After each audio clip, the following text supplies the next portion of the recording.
Welcome to Words from My Face. On tonight's show, we are talking some NBA rounds.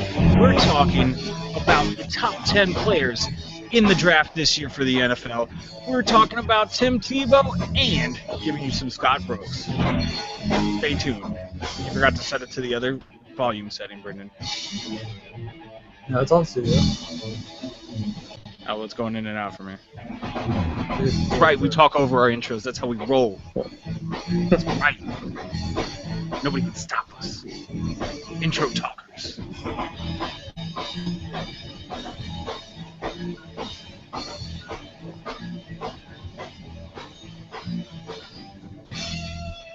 And what's going on, everybody? Welcome to Words to My Face. My name is Brian. With me, as always, producer extraordinaire, Brendan. You. And we are the one and only home of the Chewbacca Chance. And we do have a very special guest with us, back by popular demand, sports aficionado, Mr. Lucas.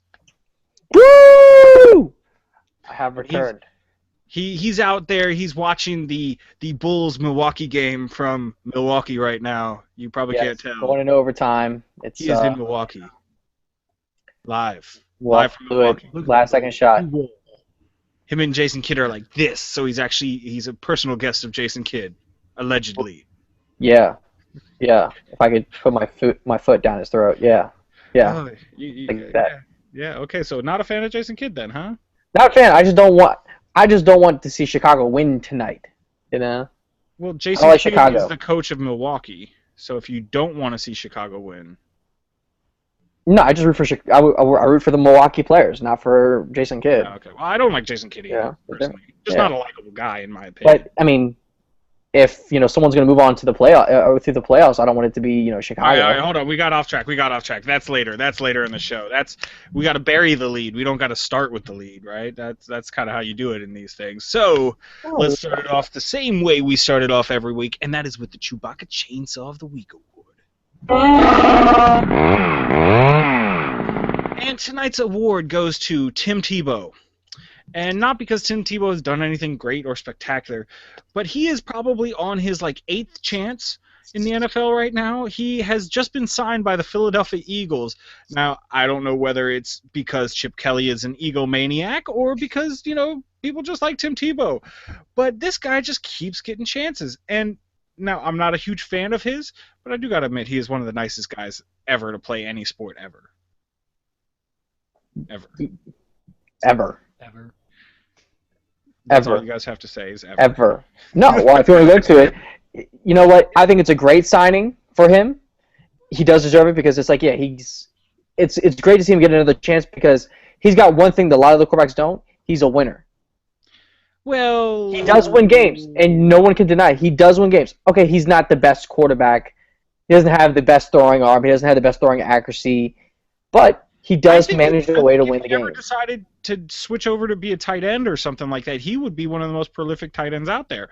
Or, fullback. He could be fullback. I think he'd be really good as fullback or running back, yeah. I just wish he wasn't so stubborn and say he wanted to play quarterback.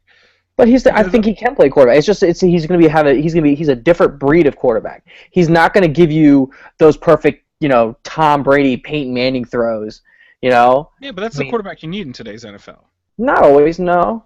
I mean, honestly, I think he can do it without being that.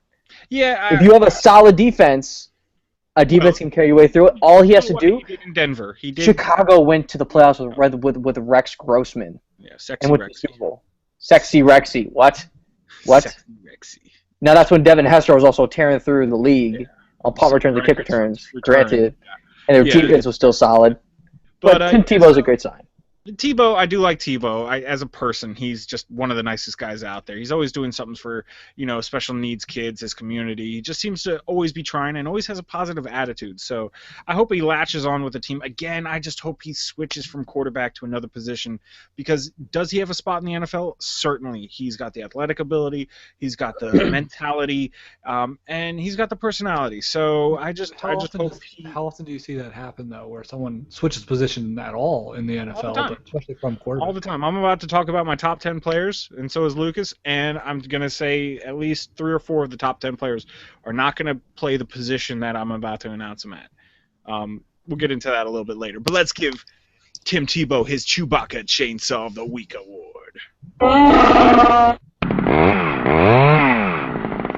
All right, since we were just talking about it, I'm going to throw the order of our show in chaos, and let's talk about our top 10 players for this year's draft in the NFL 2015.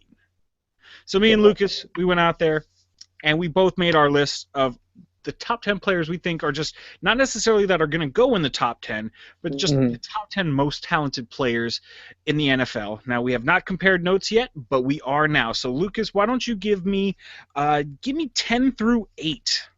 10 through 8? My 10 through 8, I have a tie at 10. Okay. I do have Brennan Scherf. I'm pronouncing his last name properly. Schreff. The offensive guard.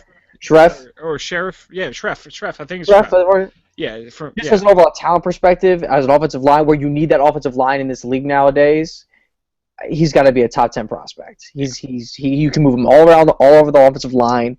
He can almost do it all for that front, section there. Yeah. Honestly, it's got to be him, and then I would honestly put probably and some people might say I might be going a little too high on this, but I would put Landon Collins, the safety, in there. So those are your 10, 10A? Oh, 10A, yeah. That's my top 10. That's my number 10. My number 9, I have Kelvin White, the wide receiver.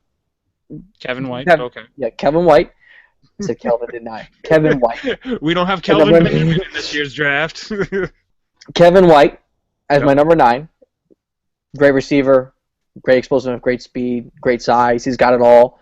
But you do have to wonder always. Even from a prospect standpoint, Amari Cooper is more pro ready than Kevin White is. So that's why he's not going to be rated as high to me as him. And then my number 8, La'el Collins. La'el Collins, offensive tackle. Okay. So, wow, you have two offensive linemen in your top 10. I do.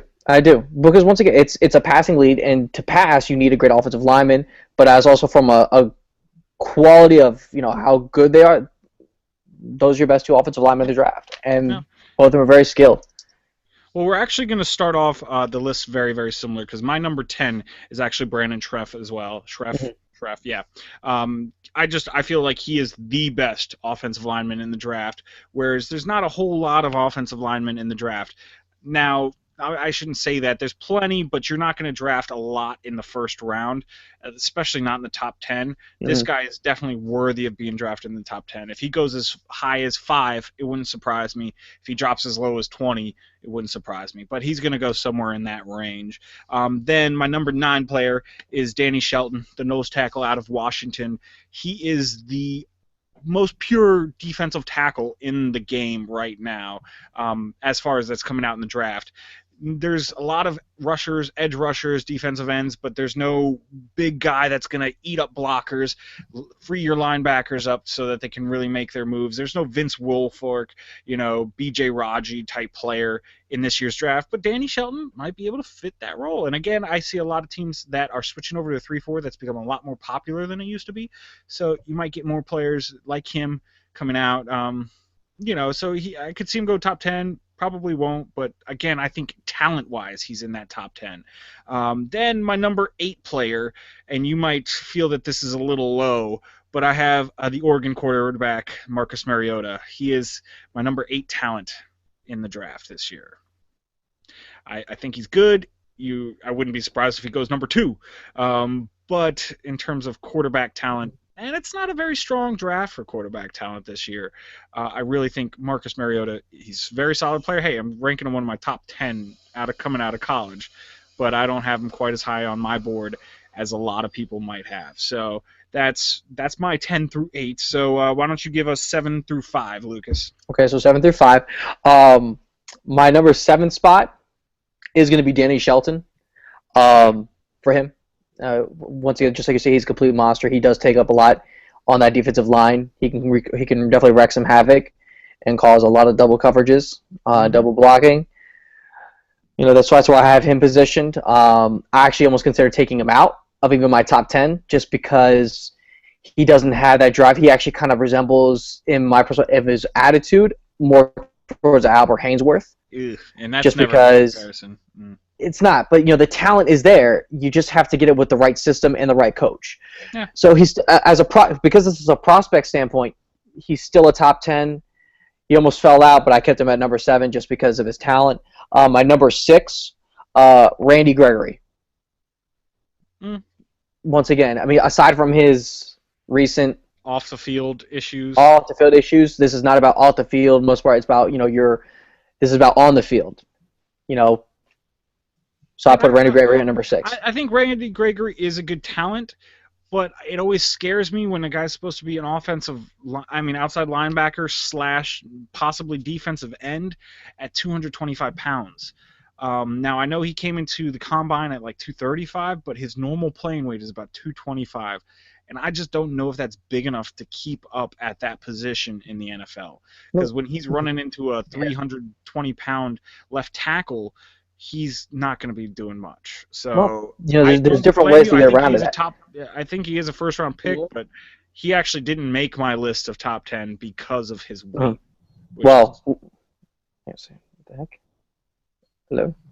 Yeah, we still hear you. Yeah, we're still here. Can you guys see me? Yeah, we can see you. Obviously, he's having technical difficulties, but yeah. So yeah, I can't see you guys. Well, I said, I mean, if you can hear me and see me, then like I said, for me, Randy Gregory as a talent, I think he'll be okay. In terms of being able to get past 300-pound offensive lineman, that is, you got to work on that. He'll get better if he might start off a little slow, but I think he'll be just fine. And if he can get his off the field. Wow. All right. So yeah, you left and you came back. It looked like. I can't hear you guys. I can see little bubbles. What's going on? So we're having fun. Fun with technical difficulties. Brendan, you can still hear me, right?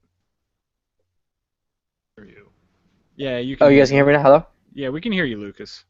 We haven't not been able to hear you again. Actually. Maybe he can't hear us, but we can hear you. All right, so I'm gonna pretend like Lucas can't hear us, and I will send him a text saying that we can hear you. But I'm gonna go through my number 7 through number 6, and my number 7 is Todd Gurley. He is the awesome running back out of Georgia. Now, this guy did have some problems this year.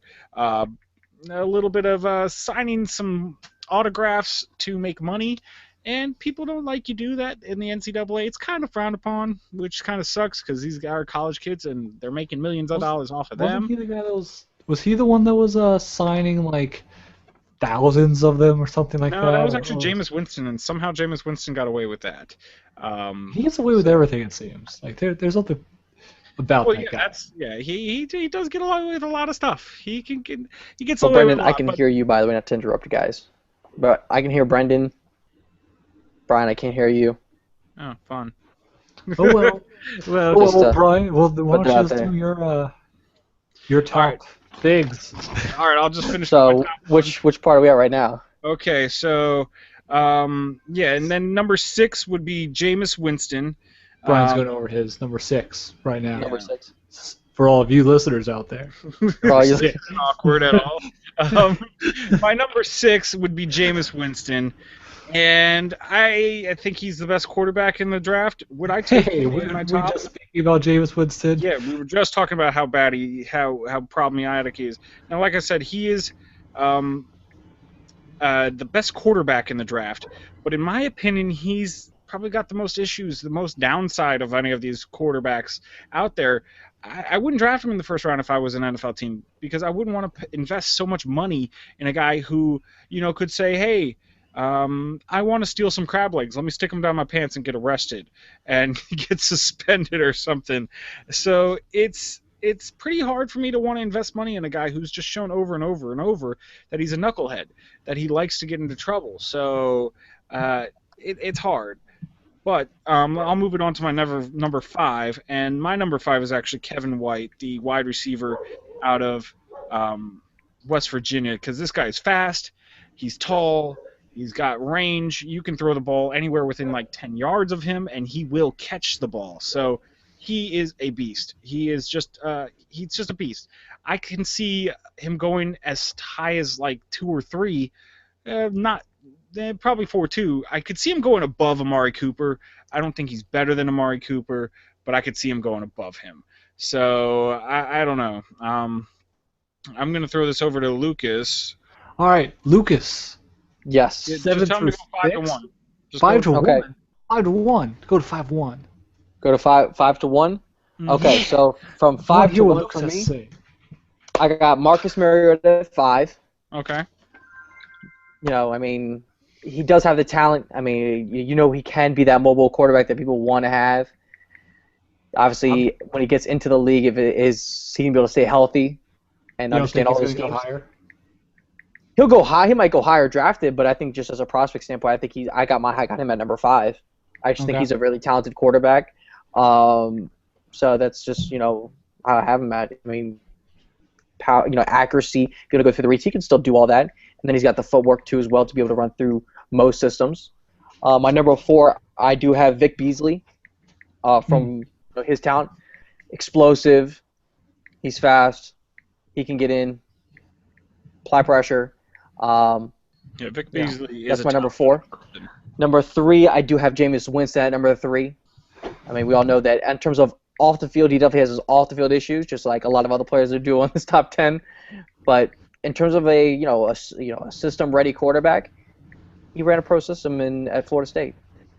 Yeah, but as Brian was saying too, like I don't know, because of all the off the field stuff, like you have the high risk that, you know, year 1, year 2, this guy is going to be off the field because he's going to be suspended for doing something crazy, or he's going to be, you know, have some kind of criminal offense while he's off the field second year because he's, I don't know, doing jail time or has been suspended for whatever the offense was. Especially since the NFL seems to have been starting to get a little bit stricter in some areas. Well, you got to remember too as well. Yeah, they have been getting stricter, but obviously the right coach in the right spot can change all of that. And the key thing that changes everything is winning. And if he can win games, that changes everything. Yeah, but he's going to end up in Tampa Bay. But he has you don't think he's going to win games? Did you hear me? No, I can't. I'm trying to read your lips. Oh. He was saying he's going to end up in Tampa Bay. Well, yeah. Well, dude, I mean, he's got Lovie Smith over there. You don't think Lovie Smith can, you know, put his foot down and, you know, kind of control him a little bit? You don't think Lovie Smith has the capability of doing that?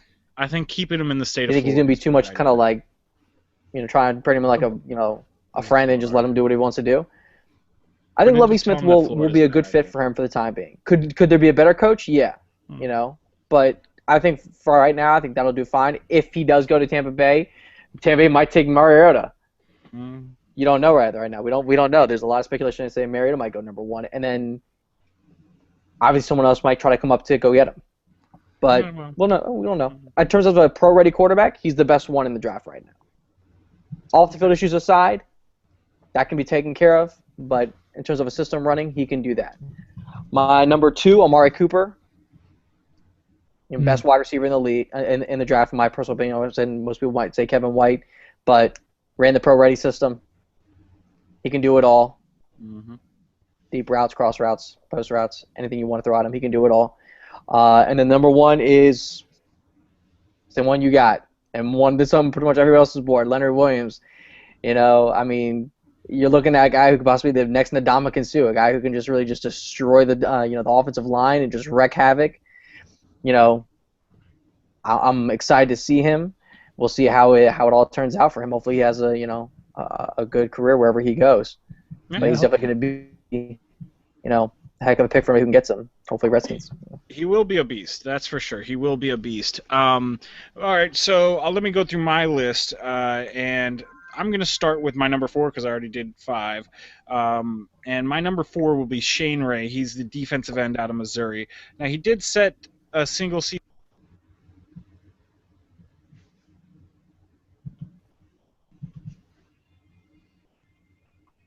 Lucas, don't mute me. You can't mute me. I don't know if you guys saw that, but it showed up as Lucas muted me. Maybe right Shane here. Ray did said, can you hear me now? You can't No, hear he me. can't. Just keep going. Just keep. Yeah, I know. I'm trying to tell him to jump out and try jumping in. Yeah, he probably should jump out and jump back in. Maybe that would fix his problems. You want to try to see if I'll do that? Yeah. That's a pro tip for all of you listeners out there. Yeah, if you run into these horrible All right, I'm gonna leave and come back in. technical Ooh. difficulties, this is how you fix it. Reset. But yeah, so Shane Ray, defensive end. This guy can get to the quarterback. He's big. He's 6'3". He doesn't have a whole lot of weight on him at 245, but I could see him playing a very, very good outside linebacker position in the 3-4 system. And like I said, I'm going to have a bunch of these players that probably could play different positions. They'll switch, especially my top 4. So I could see him playing a very good 3-4 outside linebacker or a very good 4-3 defensive end. He will get lots of sacks, and he'll do it for a long time. So he's going to be definitely a good pick. And the premium is going on defensive, quarterback pass rushers. If you can get to the quarterback, it doesn't matter how good they are. They can't throw the ball if they're in the dirt every time. So that's one of them. Then I'm going to go to another pass rusher, and number 3 will be Dante Fowler, the outside linebacker out of Florida. Again, I really see him maybe if he goes to a team that's a 4-3, put his hands in the dirt, and he's a defensive end. If he's in a team that's a 3-4, which I think would be the better fit, he rushes better as a stand-up outside linebacker. He'll do very well. I mean, this guy is about 6'3" and 261 pounds, so he's a little bit bigger. He can really rush well. That's not too descriptive, but he can do it well. And then we have at number 2 Amari Cooper. I couldn't agree more with Lucas. This guy is the best wide receiver in this year's draft. He is in the most pro-ready offense in Alabama, and so I think he's going to come out and be one of the best rookie wide receivers we've seen. I'm not going to say for a while because we had Odell Beckham Jr. last year, and that guy was just amazing. So, we've had some pretty good rookie wide receivers recently. And then number 1, of course, is Leonard Williams. This is the defensive end out of USC. I don't think I could give a better description than Ndamukong Suh. This guy is a disruptive force. He could play inside. He could play outside, all on the defensive line. He's 6'5", 302 pounds. Oh, and by the way, he runs the 40 in under 5 seconds. So it's pretty spectacular what he can do and what he can bring to somebody's offense. So, yeah, those are our top 10. Sorry about how muddy that was. It just did not work too well. Brendan, if you could send another invite to Lucas, he could use it. And he probably could, that jerk. Yeah. Probably use the same invite we already sent him, but that's neither here nor there. So let us know what you think. Who are your top 10 prospects in this year's NFL draft? Hit us up, comments down below. Of course, at Words for My Face on Twitter, Google Plus, and Facebook. Always good ways of getting a hold of us. And let's keep on rolling. Let me talk a little basketball before Lucas joins us back in for some playoff talk. And I don't understand this move. It happened. The Thunder have just fired Scott Brooks from their head coaching position. Scott Brooks, since 2008, has wait. The Thunder just fired Scott Brooks. Yeah. Why? They were doing because they didn't make the playoffs this year. Okay, but what about the last several years? If you hadn't stopped me, I would have just gotten into it. He's only been the most winning head coach in the NBA since 2008, 2009. He's made it to this year they were just down the Kevin Durant and Russell Westbrook and Serge Ibaka for part of the time. He has a 620 winning percentage over the past 7 years. It's ridiculous. How are you going to fire this guy? He's taken him to the Western Conference Finals 2 of the past 3 years. I want to say about 3 years ago they made it to the finals. So it's just kind of ridiculous that they would fire him. I don't know why they would do it, but somebody's going to get really lucky. And that brings me to Kevin Durant. So, Kevin, I'll tell you what. I'll put the bug in Ted Leonsis' ear. Go ahead and hire Scott Brooks. If you opt out of your contract and come to DC, come on. Don't you want to play with John Wall and Bradley Beal and Nene and Gortat and Paul Pierce and have Scott Brooks come? Because we need a new head coach here in Washington. I like Randy Whitman. Did a lot of great things for us, but we're not going to ever take it to the next level with him. So that's neither here nor there. But let us know what you think. How crazy is it that the Thunder have fired Scott Brooks? Yeah, hit us up. Yeah, I just see this as being just another notch in the whole Kevin Durant coming to DC in general, because now he doesn't even have the loyalty to the coach there that he's been playing with. So, like, I mean, I think he has another year on his contract, right? He has, yeah. Well, he can opt out now, or he can play out his contract next year. So if he opts out now, he's free agent next year. But he does have one more year left on his contract. So we'll see how it goes from there. But were you able to send that invite over to Mr. Lucas? I sent that invite, but I don't know if he's got it. So we'll probably just have to continue. And everyone will be deprived of the Lucas. I'll give him 2 seconds, because we can always edit this out in post. So, Brennan, what's going on with your life? You know what? I have been fixing things that Chewbacca has destroyed. And by fixing, I mean trying to, go through all the wreckage. Did you ever get a hold of that brilliant Chewbacca recording I had the other day? I mean, I had him working on making us a new sound effect. I'm wondering if Chewbacca's standing right next to me with his chainsaw glistening, making sure that you got it. Because he's standing next to you, I'm going to say yes. But if he weren't standing next to you, I would say no, because I'm still going through all the wreckage of the other stuff that he broke. You know what I'm talking about? Yes. Well, hey, that's his own fault. If he wants nice things, he shouldn't destroy them, right? So, yeah, and so you sent the invite. No, he says he didn't get it. Bowling. Check. That's what we should talk about. You know what we haven't seen in the mainstream in a long time? Bowling. Bowling. Yeah, we don't need to talk about bowling. Our one viewer's going to go away. I'm surprised they've stayed with us this long. It's like, oh, thank you for watching, even though we've been going through. I wonder if they can hear everybody on the other end. That'd be interesting if they could only hear like one of us, because I could hear everybody. But remember, they could always tell us or ask us a question. Again? You know what, viewer?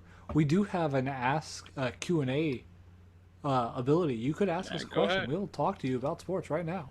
Take the show where you want it to go. It's okay. No pressure. A little bit of pressure, but not too much. How did we do it before? We just sent it to our VIPs, right? Yeah, that's what I did. All right, I just did it again. So we'll see if it happens. I'll give him another minute or two, and then I'm getting on to playoff talk. So how likely is it that Kevin Durant's going to come, do you think, at this point? I'm saying 100% out of 100%. Kevin Durant, it's just the stars are aligning. He's coming.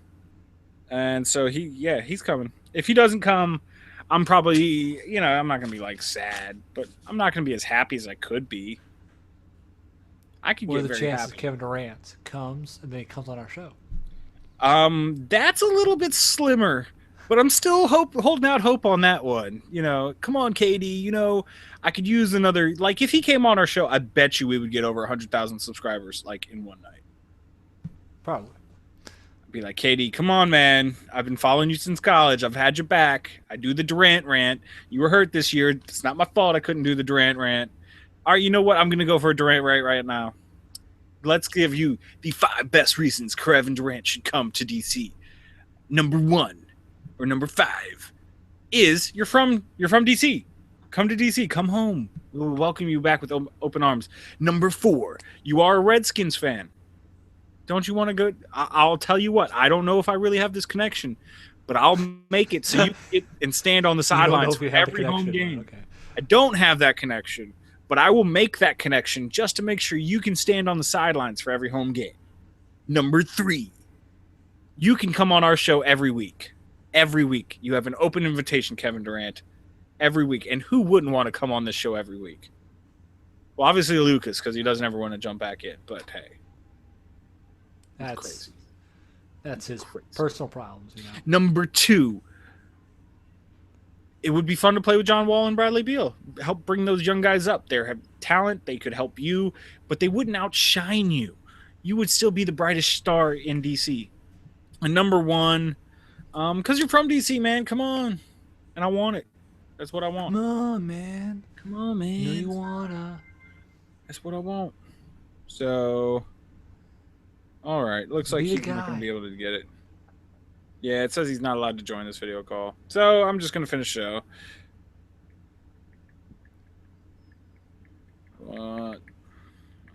Okay, so let's talk a little NBA. That's right. And so we are in the middle of round one of the playoffs, and I will be honest with you, it has been very disappointing so far this year. Last year was probably the most exciting playoffs first round that I've seen in forever. So we had something like 5 or 6 of the 8 series went to 7 games. I mean, it was amazing. We had overtime games every single night, close games, buzzer beaters. Just doesn't seem like that's happening. Every series, as before we started the show, was 2-0, where the home teams won every single every series except for one, the Clippers and the Spurs, was 2-0, with the home team winning both games except for the Washington versus Toronto, where Toronto was the home team, but they lost both their games. So I'm just going to give you a quick rundown of what's going on with these series. So let's start off with the Eastern Conference. Wizards playing the Raptors. Raptors just seem like they're not up for the task. Lowry has not showed up. He's not helped supporting DeMar DeRozan. And whereas game one, Bradley Beal and John Wall didn't really come through, game two, they came through with flying colors. I want to say between the two, they had something like 58 points. So their stars are stepping up. Nene and Gortat are pounding the Raptors down low. And whereas the Wizards didn't get a win all regular season against them, they're doing all right now. So I like I said, I thought the Wizards were going to win in 7. It's looking like I don't think they'll sweep, but it might be like a 5 or it could be a 6-game series.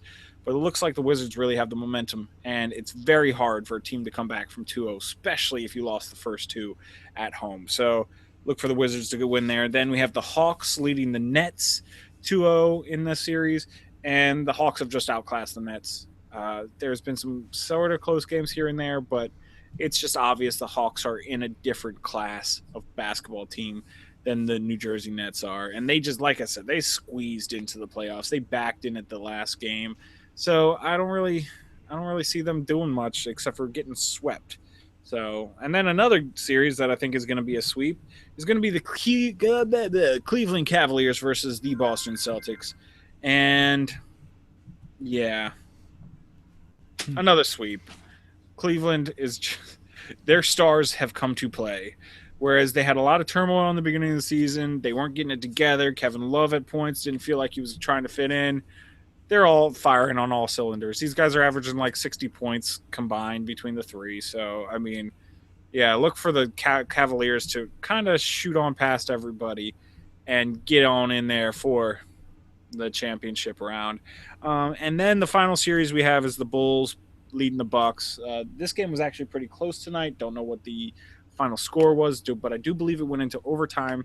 So, but again, I just don't see the Bucks having enough talent or ability to stay with the Bulls. Now, again, if the Bulls don't stay healthy, if something happens to Derrick Rose, if Noah or Taj Gibson go down, like they've been kind of injured all year, if Jimmy Butler doesn't quite step up like he should, anything can happen for sure. But I don't see this series going more than 5 games, maybe 6 games if Milwaukee's lucky. So that's your Eastern Conference. Let us know what you think. Hit us up. Who's going to come out of the East? I got the Cavaliers coming out, but I'm hoping for the Wizards. But I got the Cavaliers coming out. So let me know what you think. And let's roll on over to the Western Conference. And the first series I want to talk about is going to be the Warriors lead the Pelicans 2-0. And that's because you have a horrible name, Pelicans. I'm not gonna sugarcoat this for you. It's your name. I don't even understand how that gets by. Like, how did we talked about this before? But we talk about it every time I say the Pelicans. Down? Yeah, how does that become your mascot in the NBA? Maybe there's a lot of Pelicans in New Orleans. I understand, but why would you pick that? How does that pass the board meeting? That they have a big board meeting. They say, "Hey, what should we name our guys? Well, what do we name them? It's the Pelicans." Like, why? Yeah, let's go for it. Because they could carry things. Yeah, it's pretty bad. Yeah. So the Golden State is showing why they have the best record in the NBA. They're deep. They got talent, and whereas Anthony Davis is a real deal beast, he's not enough to win this series. So I can't even see the Pelicans winning the game here. looks like another sweep. And I was predicting some really good series earlier. But then we have the Rockets leading the Mavericks. Now, this one is 2-0, but this is one that I think the Mavericks will pull back a couple games. This is an interstate rivalry there. These two teams do like to fight each other. And when I say fight, not like fist fight, but like, battle on the court. And I think when it goes back to Dallas, Dallas will be able to pull out a game or two here and there. Wouldn't be surprised if it was a 7-game series or maybe 6, maybe 5, but I do think Houston will come out on top. Then we have the Clippers and the Spurs. This is the only series that is not 2-0. It's 1-1 actually, and that's because the Clippers dropped one at home. I'm kind of surprised that the Clippers won the first game, to be honest with you.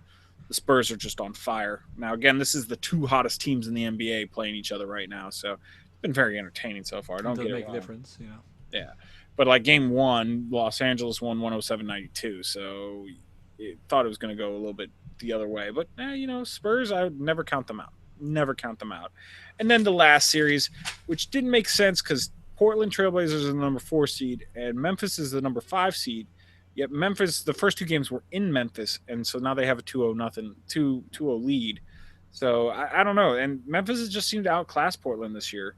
I don't know why. Damian Lillard's a really clutch player. You should last year look at some of his playoff highlights from last year. He's a beast. Marcus Aldridge can score. I don't really think that they should have anybody that is hampering them as much as they are, but you can't count out the savvy veteran in Zach Randolph. He is doing a lot. And Marcus Gasol has been tearing it up. Mike Conley.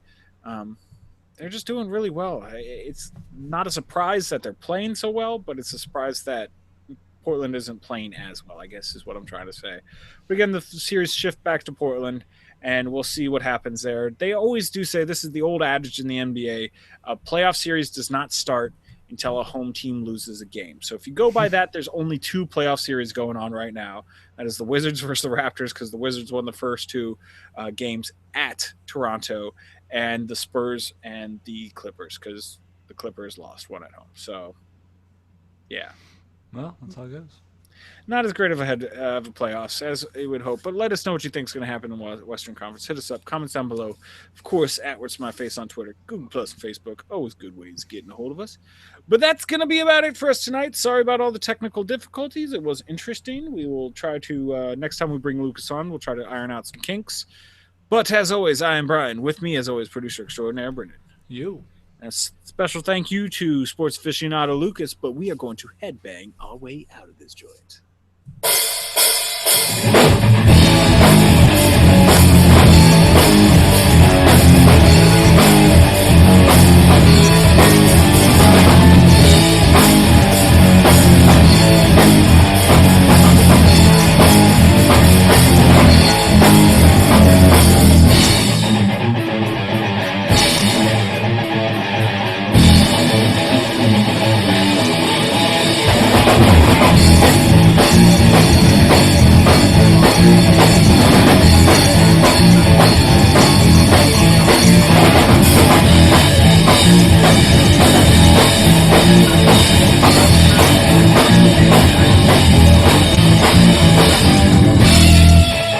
And good night, everybody!